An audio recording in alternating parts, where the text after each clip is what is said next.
आपको गूगल पे ये सवाल सारे मिल जाएंगे, तो आपको वहाँ से पता चल जाएगा। स्पीकिंग के बाद अब हम चलते हैं अपने अगले टेस्ट की तरफ, राइटिंग की तरफ। तो राइटिंग जो है ये 1 घंटे का टेस्ट है। आई बिलीव ये आपका सेकंड होता है, लिसनिंग के बाद राइटिंग होता है। आई एम नॉट श्योर, वैसे मैटर नहीं करता, आप राइटिंग कर लो, रीडिंग कर लो, जो मर्जी कर लो, फर्क नहीं पड़ता इससे।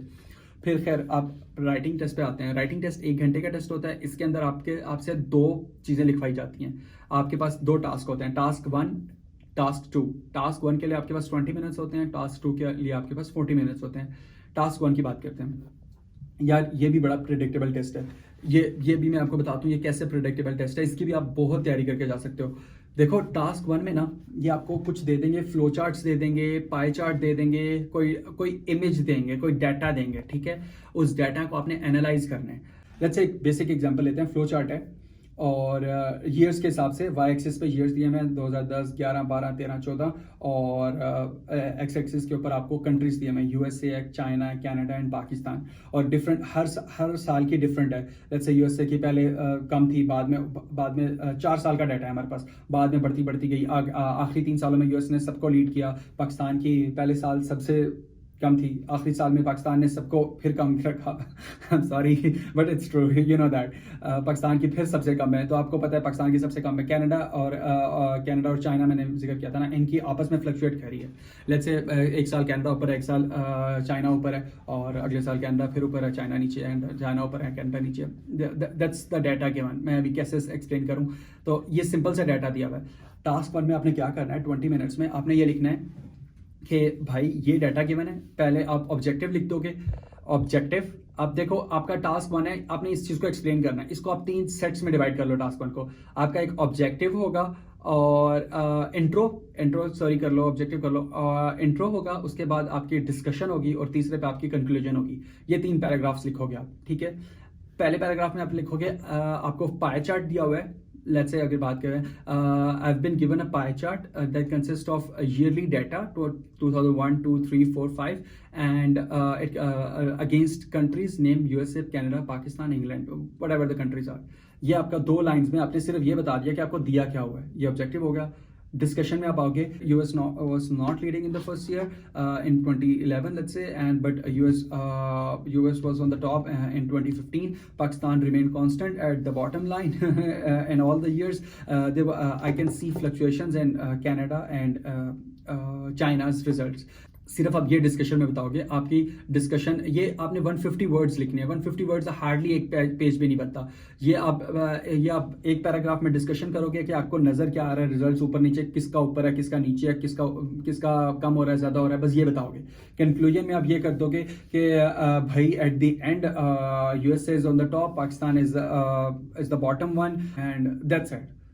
जो आपका रिजल्ट है ना, वो आप कंक्लूजन जो है ना, आप टॉप और बॉटम का ही बता दो। चाइना और जापान का ना भी जिक्र करो, तो आप इजी सीन है, आप बता दो US is leading in the final year, US is on the top and the Pakistan is on the lowest one. So आप ये बता दो, और आपका ये 20 मिनट्स का टास्क 1 कंप्लीट हो जाएगा। सिंपल है।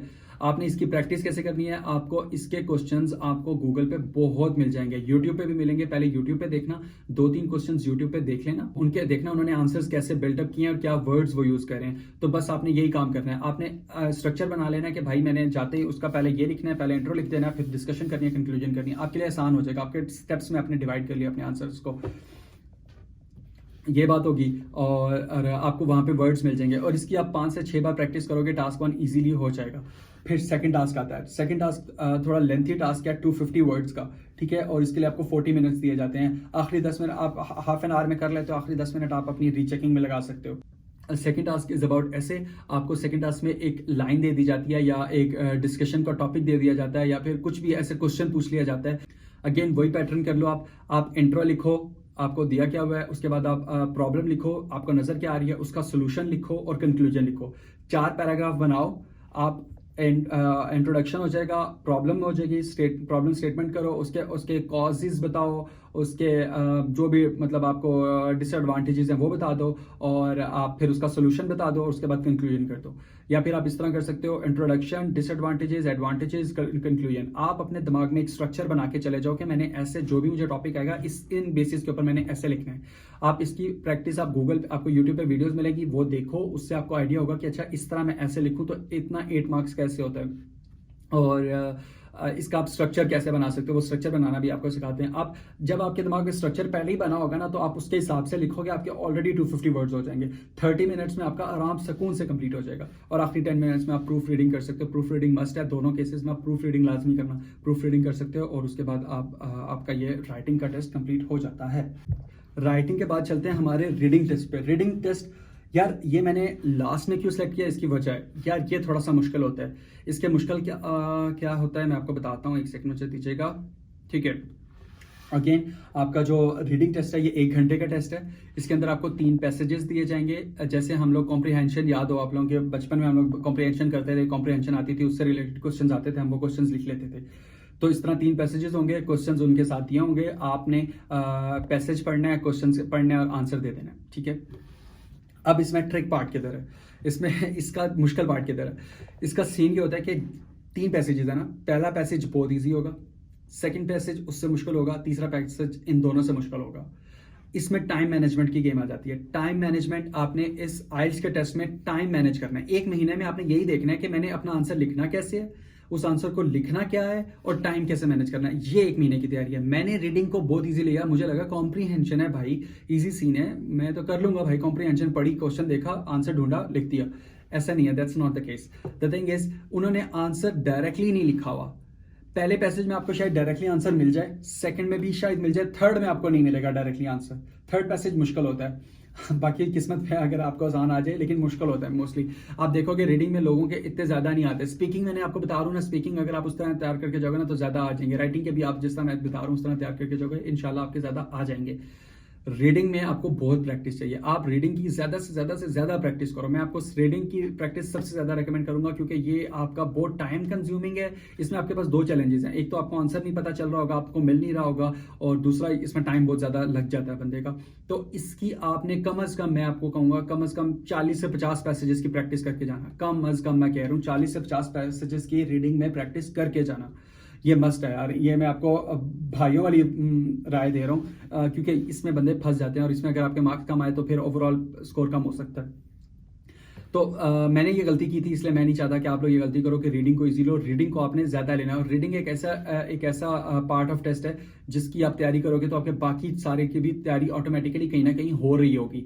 तो रीडिंग का आप लोग ज्यादा से ज्यादा प्रैक्टिस करो, और आपको ढेर सारे विद आंसर्स पैसेजेस मिल जाएंगे गूगल के ऊपर। आप गूगल करो, आपको पैसेजेस मिल जाएंगे। डाटा बहुत है यार, इन्फॉर्मेशन का डाटा बहुत है। आंसर कैसे लिखना है, कैसे नहीं लिखना, और क्या है, इस सारी चीजों की ना आपको डाटा और यूट्यूब पे ढेरों वीडियो मिल जाएंगी। मुझे बहुत ही यार, मतलब आप महीना भी प्रैक्टिस करते रहो, मटेरियल खत्म नहीं होगा आपके पास, ये मसला नहीं होगा।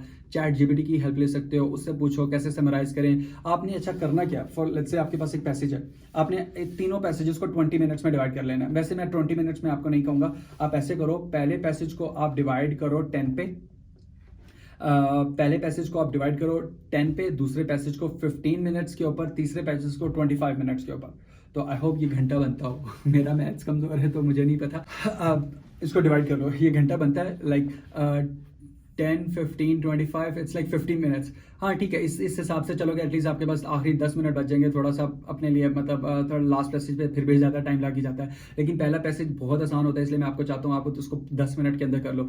आपने करना किस तरह है, आपको पैसेज दिया जाएगा, थोड़ा लेंथी भी होता है, तीसरा वाला और लेंथी होता है। आपने जल्दी से एक प्रूफ रीड पहले देनी है, और आप कैसे कंप्यूटर पे कर रहे हो ना, तो आपने प्रूफ रीड पहले देनी है और देखते जाना है। मेजर वर्ड्स नोट कर लेना कि अच्छा यहाँ पे ये बात हुई है, यहाँ पे ये बात हुई है, यहाँ पे ये बात हुई है, यहाँ पे ये बात हुई है। 1 मिनट के अंदर आपने प्रूफ रीड देना है। उस 1 मिनट के बाद आपने फिर क्वेश्चंस पढ़ लेने हैं। मतलब मैं आपको पहले बल्कि ये रिकमेंड करूंगा, एक बार पूरे क्वेश्चंस पढ़ लेना, आधे मिनट में आपने पूरे क्वेश्चंस पढ़ लेने हैं। फिर 1 मिनट की आपने प्रूफ रीड पूरे पैसेज को देनी है। आप जब पैसेज को पूरे प्रूफ रीड दे दोगे तो आप नोट डाउन बस ये मार्क कर लेना कि अच्छा उस क्वेश्चंस में ये वर्ड आया था, ये यहाँ पे ये वर्ड है, एटलीस्ट उसको मार्क कर लो, मार्क कर लो, मार्क कर लो। आपको जेन में रहेगा कि अच्छा ये यहाँ पे ये वर्ड आया था। फिर आप पहले क्वेश्चन पे जाओ, आपने 1.5 मिनट में ये काम कर लिया प्रूफ रीडिंग। आप पहले क्वेश्चन पे जाओ, क्वेश्चन पढ़ो, फिर आंसर देखो, मोस्ट प्रॉब्ली जिस तरीके से क्वेश्चंस चल रहे होते हैं ना, उस तरीके से ही पैसेज में आंसर्स दिए होते हैं। ऐसे नहीं है कि आपने लास्ट क्वेश्चन है तो आपका लास्ट क्वेश्चन पहले होगा, पहले क्वेश्चन का आंसर लास्ट में होगा, ऐसे नहीं है। मोस्टली आपके उसी में सीरीज में दिए होते हैं।